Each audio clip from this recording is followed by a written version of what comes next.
Nisam crnjanski, ali nekad pišem komentare na svoje pesme, pa ne znam da li je okej da pročitam i komentar, da bi se možda pesma bolje razumela.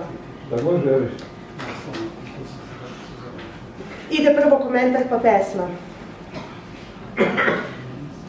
Godina je 2001, novi milenijum je počeo, svet je prsao po šavovima, dok svi glume da je sve kako treba. Tektonske promene su iza ćoška, Srbija je pošla u neznanom pravcu, a modelsice izbacuju pesmu Noć je vedra nad Srbijom. U momentu apsolutne lucidnosti, ono uz bazično narodno pojenje, elektronski bit i neki ludački tursko-grčko-srpski melos postavljaju pitanje, ako ne milenijuma, onda bar ovog veka. Gde smo se zaputili, o ljubljeni, moj rođeni? Ovo je poruka nasukanog neznanca koji je piše rukom crvenom od upeklog sunca, stavlja u bocu i zaprljačuje kapučini, ne zna se kome, ali istovremeno baca i kroz vreme.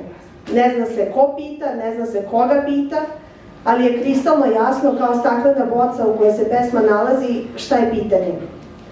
2 decenije kasnije, 2024. koju godinu još, ova maestralna poruka u boci, kad god da se na YouTube-u pusti, stiže u pravi čas.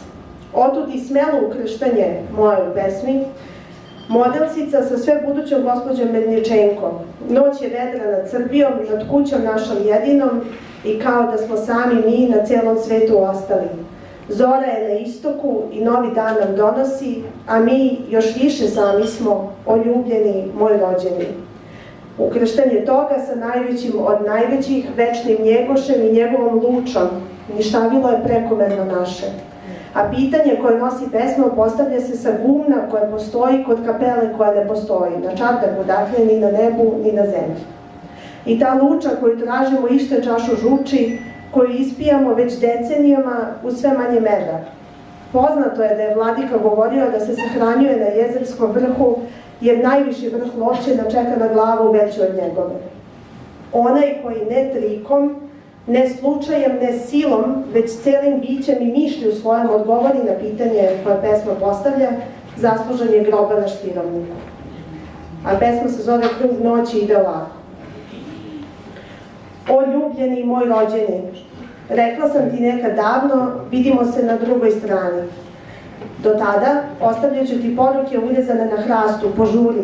Nakon 13 dana guta ih kora i prekriva vremenom novog kalendara. Poslednja je glasila, pročitala, ništavilo je prekomerno naše. Bila sam u kukuruzu, uprala sam šljive. Iza reke, napušteni, lekara, dom kulture, zdravstvena stanica. Zora je na istoku, izbegava i benzinske pumpe, shopping centre. Videla sam te sa gumna kod kapele na brdu preko puta. Mahala sam rukom levo, levo i vikala vidimo se dole. Ti si pošao desno, desno, na svoje levo. Opet se nismo razumeli. Nemari i onako, htela sam samo da te pitam gde smo se zaputili, o ljubljeni moj rođeni. Hvala.